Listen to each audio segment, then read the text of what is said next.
Good morning to the panels and my fellow friends. Today I'm going to present about my research, TESOL Pre-Service Teacher Perception on using contextualized instruction to improve primary ESL learner grammar competence. So next I'm going to start with the background. So English is taught as a second language in Malaysia, but the learners always have problem in learning grammar. So one of the effective approach in teaching grammar is contextualized instruction. Contextualized instruction means that you teach the grammar using a real-life context as a background. So it will provide them with a concrete example of the grammar application, so the learner can master the concept more easily.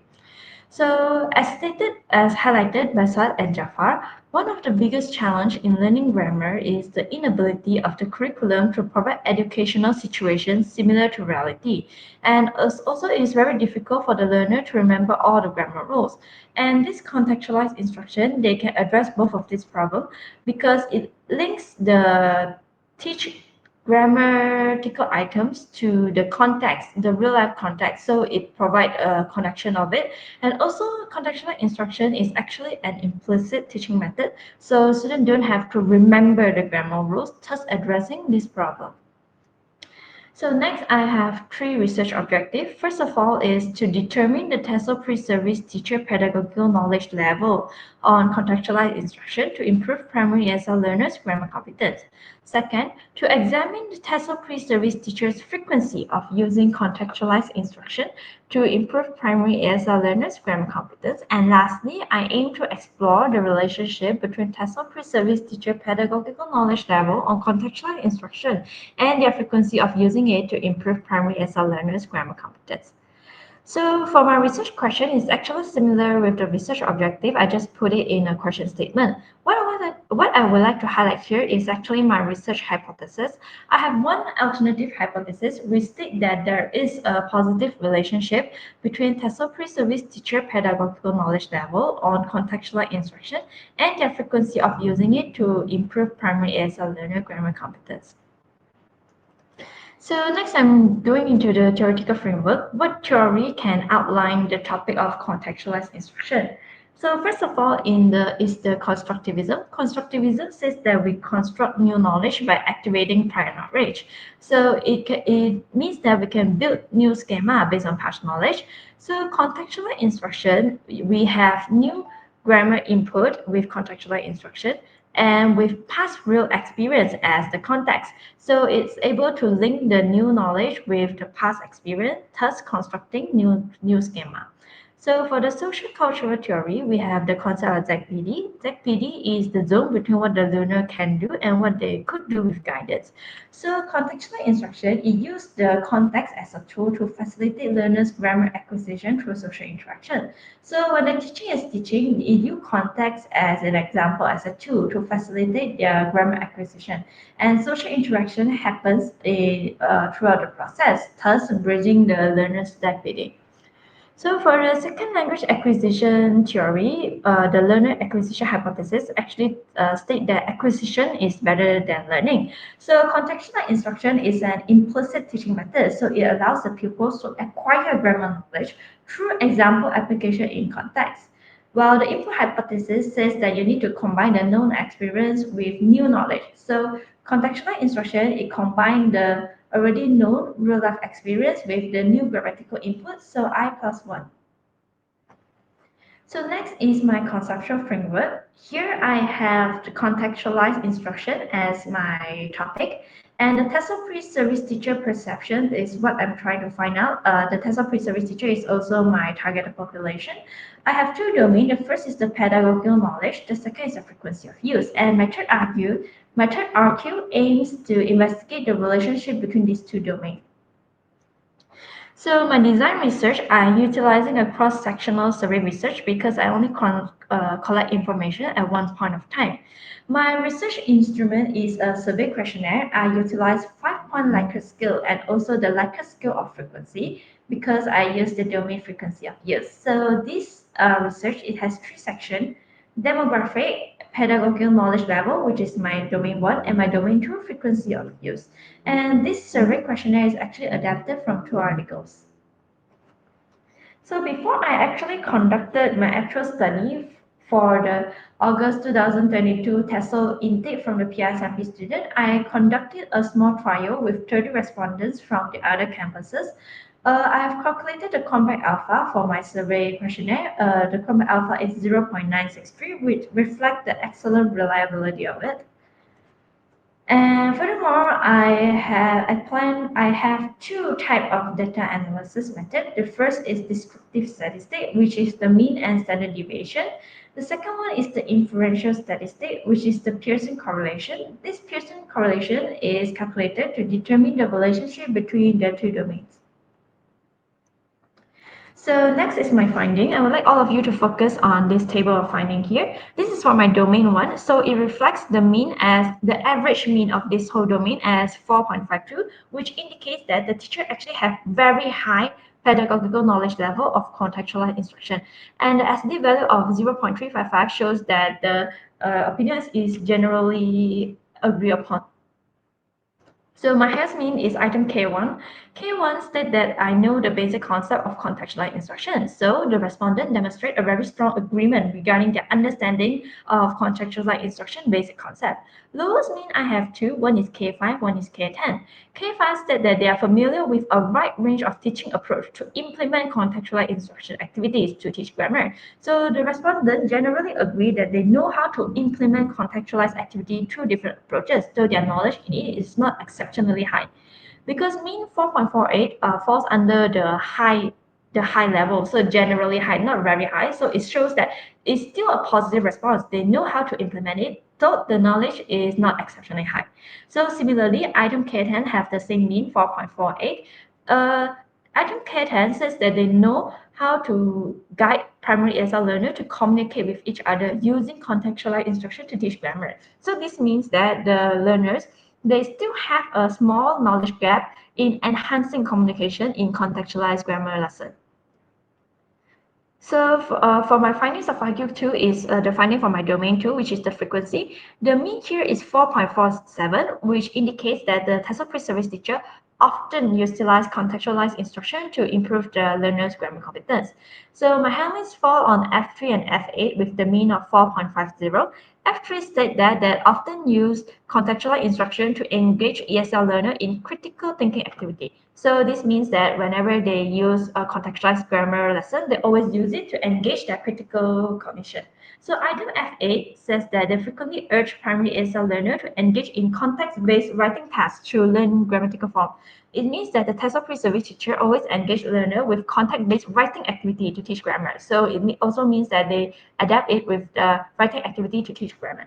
So my lowest mean in this domain for on item F10, I frequently urge primary ESL learner to act out real-life conversational dialogues to understand the target grammatical form. So this hints that the real-life conversation dialogue speaking activity, or in generally that speaking activities are not often utilized to teach grammar among the ESL learners.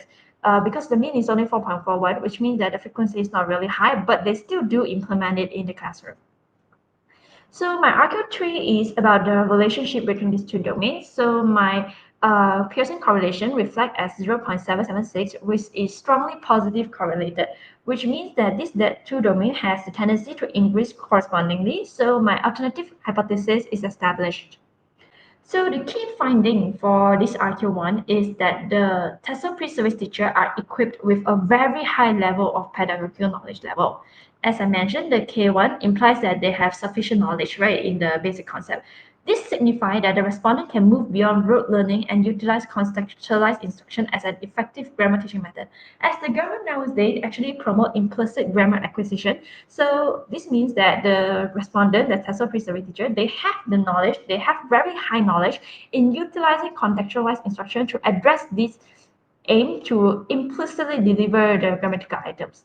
While the lowest mean of K5 say that they have lower knowledge in implement contextualized activity through different approach. So this means that the TESOL pre-service teacher are not that well equipped in incorporating contextualized activities with other approaches. So this lack may be due to their insufficient experience in classroom teaching. So the last one, the lowest mean of K10, is that they have low confidence in guiding learners' communication during contextualized grammar lesson. Actually, these two lowest mean actually basically is about the implementation, right? It's about incorporate it with teacher approach, or it is about using it to guide the communication. So actually, these two reflected that the TESOL pre-survey teacher have lower ability, or at least not as well equipped in the implementation, practical implementation aspect.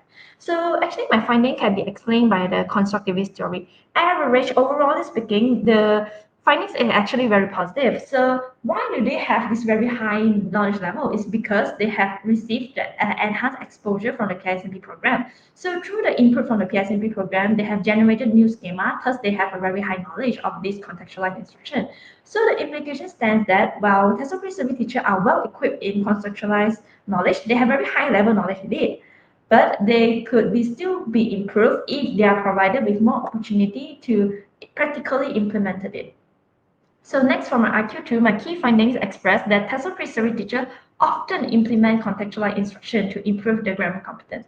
So F3 says that they use it as a very high frequency to engage the learner in critical thinking activity. So if your memory serves, this actually correspond with item K7 of domain 1, which shows that they have high knowledge in guiding critical thinking through contextualized instruction. So these two are linked. It's proof that they do have high knowledge in guiding critical thinking, and they also often implement it. So it shows the correlation between it. And item F8 says that they always implement contextualized writing activity to teach grammar. So it implies that contextualized instruction can be adapted to various language too to facilitate grammar learning. So item F10 says that they are weaker. They don't implement it as often to incorporate contextualized instruction in speaking activities. So this actually corresponds with item K10. K10 also have the lowest mean in facilitating communication, right? So here it says that they have lower knowledge in facilitating communication, and they also not implement it as frequent to promote the speaking skills. So these two findings is correlated. So this finding can be aligned with the Vygotsky social cultural theory, as explained before. They use the familiar context as the tool. They facilitate the grammar acquisition through scaffolding, so the ZPD can be bridged. So the implication is that this result underscore the change in Malaysian grammar teaching practice from explicit rote memorization to implicit integrated contextual instruction.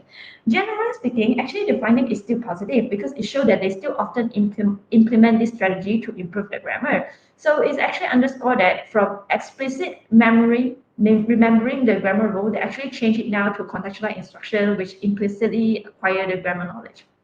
So for IQ3, we can summarize that the TESOL pre-survey teachers are equipped with a stronger comprehension of contextual instruction, are more likely to integrate it in their teaching practice to improve the grammar competence. So it proves that the high knowledge you have in a teaching strategy, the more likely that you will want to implement it in a practical setting.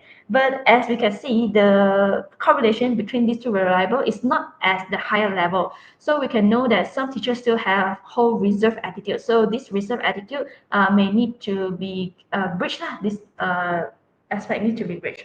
So I have a few implications. So what implication I have through my findings is can be served from the pedagogical practice, policy making, and theoretical framework.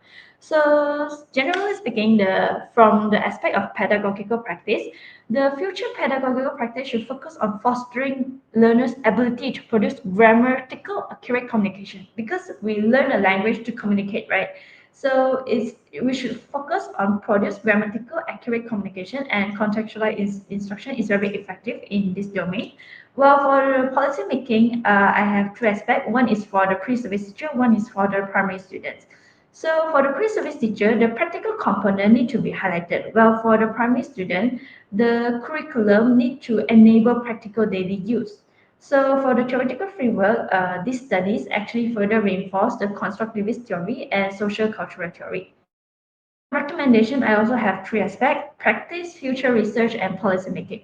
So for practice, this contextualized instruction, it can integrate with various elements to enrich the lesson. It can incorporate 21st century education, gamification, technology integration to make the lesson more interesting. But for the future research, there's a lot of suggestions that can do because this is just a surface research. This research can be further deeper by encompassing more domain, by increasing the sample size, and etc. Well, for the policy making, contextualized instruction can be promoted through educational policy. The pre-service teacher and in-service teacher could participate in more professional development workshop to facilitate their contextualized instruction delivery skills. Well, for the students, the contextualized instruction should be embedded in the primary TESOL education, and the government can allocate more funds for context-based learning. They can use to purchase research or set up conducive learning environment. And that's all for me. Thank you.